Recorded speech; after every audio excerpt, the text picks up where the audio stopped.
Ja, Alice Weidel bei der CPAC Konferenz zu Gast. Für alle, die es nicht wissen, CPAC ist die Conversation Political Action Conference und ist seit 1973 jährlich stattfindende politische Konferenz, also eine Alice Weidel bei der Conservative Political Action Conference, und das ist eine seit 1973 jährlich stattfindende politische Konferenz mit konservativen Aktivisten und Volksvertretern, die in den USA seit 2022 auch in Ungarn sowie seit 2024 auch in Argentinien stattfinden, und da hat Alice Weidel jetzt erst einmal ihre Rede gehalten. Ihr werdet es jetzt dann im Anschluss sehen. Also Durchbruch sozusagen auf internationaler Bühne. Das Video, das Statement habe ich euch jetzt mitgebracht. Thank you so much. It looks so great seeing you all here today. Prime Minister Orban, distinguished members of government, esteemed colleagues and friends. Thank you for giving me the opportunity to bring greetings from the freedom-loving patriots of Germany.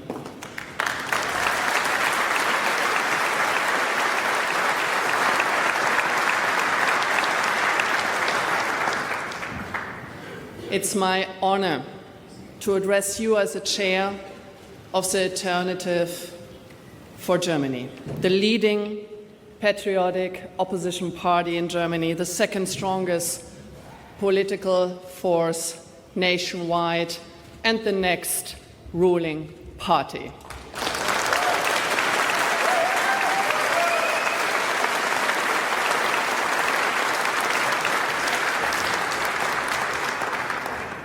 In my today's speech, I am going to shed some light on the situation in Germany for you to get some transparency what's going on in our home country. Our legacy media and establishment politicians fear us like no other party, with good reason. More and more voters in Germany are simply fed up with being lied to and watching their quality of life deteriorating year for year. Establishment politics have turned Germany into a danger zone for its citizens. Its people suffer from mass migration, exploding crime rates, high taxes and energy prices, inflation, and the destruction of wealth. That's why they voted out the old left-green government, only to get a government that continues down the same disastrous path. They got a government that pretends to prevent illegal immigration while leaving the gates wide open.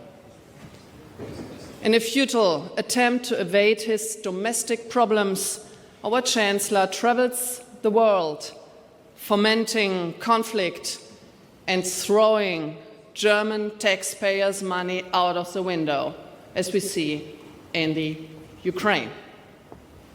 But when it comes to the daily horrors of imported migrant violence and Islamist terror on the streets, our Chancellor remains silent. Mr. Merz won the election with copy and paste promises taken from us, the Alternative for Germany's program. The day after the election, he went back on his word in every regard. He sold his soul to the leftists and kept them in power in exchange for being elected Chancellor himself. Desperately clinging to power by all means has become the primary concern of our establishment politicians. Driven by panic, they bend laws, manipulate the Constitution, and eliminate the fundamental rights of the parliamentary opposition in order to prevent a democratic transfer of power. The current government continues the war on free speech, started by its predecessors. They attempt to silence critical voices by framing them as right-wing and extremist. Under the pretext of fighting hate speech and disinformation, legitimate opinions are being criminalized. And finally, there is our domestic intelligence service, the so-called Office for the Protection of our Constitution. In reality, it is nothing but a service for protecting the establishment's dwindling power. When it comes to regular intelligence work, uncovering terrorists and preventing terrorist attacks, this office is a complete failure. Instead of attending to their proper task, they spy on the opposition with one goal in mind: to denounce the AfD as an enemy of the Constitution and fabricate a pretext for outlawing our party. Let's be clear, and this is what we want you to know, what we want the world to know what's going on in Germany. Influential politicians in Germany have their minds up on banning the strongest opposition party, on banning us, the alternative for Germany. They would eliminate a political force which will soon form the government in several East German regions. Furthermore, they want to ban a party and has caught up with and overtaken the Chancellor's party itself. It is grotesque, it is authoritarian, and yet this is a path they pursue, but they will not prevail. They will not prevail.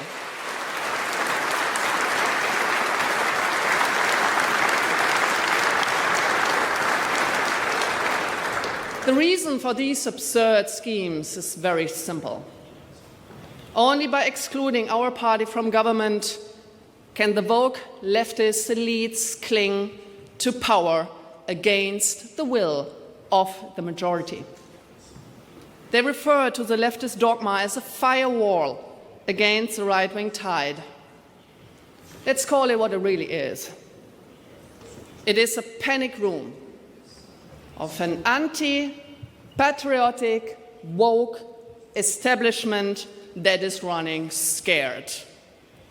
In their panic,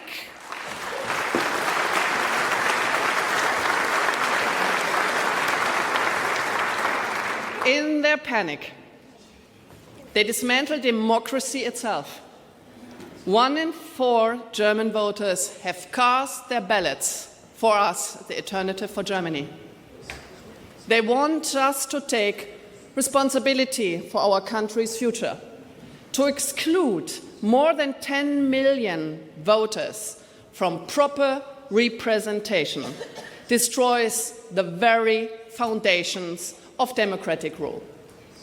As J.D. Vance put it, democracy rests on the sacred principle that the voice of the people matters. There is no room for firewalls.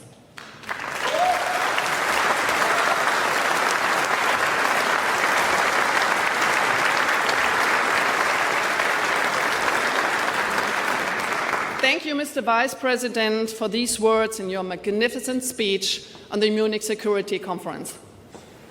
It restored confidence in the minds of countless European citizens. It is my firm belief that the future of our civilization is not merely a question of right versus left. Today, the true front line runs between authoritarian centralism and bureaucratic paternalism on the one side, and those who believe in and defend civil, economic, and intellectual freedom in our countries on the other.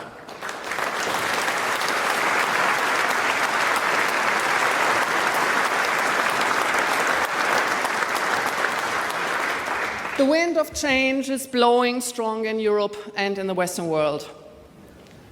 The future belongs to free, patriotic citizens and sovereign nations. This conference gives testimony to that fact. Prime Minister Viktor Orban, thank you and your country for hosting us. You are truly a beacon of freedom. Thank you.